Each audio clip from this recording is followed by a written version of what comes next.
ज़कात के मौजू पर बात हो रही थी। आज का हमारा पहला मसला ये है, जो घर की चीज़ें होती हैं, टीवी है, फ्रिज है, वॉशिंग मशीन है, सिलाई मशीन है, ये जो चीज़ें हैं इन पर ज़कात होती है कि नहीं? मेरे अज़ीज़ भाइयों, इन पर ज़कात नहीं होती। आगे मसला ये है कि घर की वो चीज़ें जो इस्तेमाल के लिए आई हैं लेकिन इस्तेमाल कभी की नहीं, आई इस्तेमाल के लिए है, वॉशिंग मशीन है और भी कुछ चीज़ें हैं आई इस्तेमाल करने के लिए लेकिन कभी भी इस्तेमाल नहीं हुई, क्या उन पर ज़कात है कि नहीं? मेरे अज़ीज़ भाइयों, उन पर भी ज़कात नहीं होती। आगे मसला ये है कि मेडिकल स्टोर में जो दवाएं पड़ी होती हैं, क्या इन दवाओं पर ज़कात होती है कि नहीं?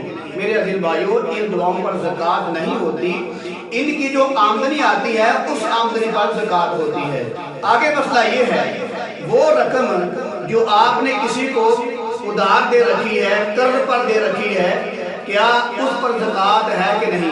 मेरे अज़ीज़ भाइयों, उस पर ज़कात होती है। आगे मसला ये है कि एक आदमी ने गाड़ी खरीदने के लिए 10 लाख रुपया घर में रखा हुआ था, तो उसने ज़कात का महीना आने से पहले गाड़ी खरीद ली, तो क्या वो जो गाड़ी खरीदी है उस पर ज़कात है कि नहीं? मेरे अज़ीज़ भाइयों, गाड़ी पर ज़कात नहीं है, उसका जो मुनाफा होगा उस पे ज़कात होगी।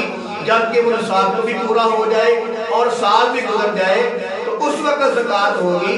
गाड़ी पर ज़कात नहीं होती, गाड़ी के मुनाफे पे ज़कात होती है। आगे मसला ये है कि किसी आदमी को इतनी ज़कात दे देना कि वो खुद साहिब निसाब बन जाए। किसी आदमी को इतने ज़कात के पैसे दे देना कि लेने वाला खुद साहिब निसाब बन जाए, क्या ऐसे ज़कात अदा हो जाती है? मेरे अज़ीज़ भाइयों, ऐसे ज़कात तो अदा हो जाती है लेकिन ऐसे करना मकरूह अमल है। आगे मसला ये है कि ज़कात देते वक्त क्या ये बताना ज़रूरी है कि ये ज़कात के पैसे हैं?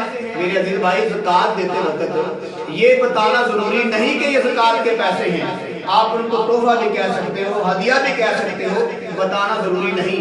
अगर कोई बताएगा तो फिर भी ज़कात अदा हो जाएगी, अगर कोई नहीं बताएगा तो फिर भी ज़कात अदा हो जाएगी। आगे मसला ये है कि ज़कात के पैसे घर में रखे हुए हैं और आदमी बाहर गया चक्कर लगाने के लिए, घूमने के लिए या सैर करने के लिए, तो बाहर कोई ऐसा आदमी मिला जो ज़कात लेने का मुस्तहिक था, उसको अपनी जेब से निकाल कर तो 200 रुपया ज़कात का दे दिया, और जो घर में रखे हुए थे बाद में आकर उन पैसों में से उठाकर अपनी जेब में डाल लिए, क्या ऐसे ज़कात अदा हो सकती है? तो मेरे अज़ीज़ भाई, ऐसे ज़कात अदा हो जाती है। आदमी ने घर में पैसे रखे हुए हैं ज़कात के, बाहर कोई आदमी मिला तो उस वक्त उसके पास पैसे नहीं थे, उसने अपनी जेब से 1000-2000 रुपया निकाल कर उसको दे दिया, और जब वो घर आया तो ज़कात के पैसों में से 2000 रुपया लेकर अपनी जेब में डाल लिया। इस अंदाज से ज़कात अदा हो जाती है।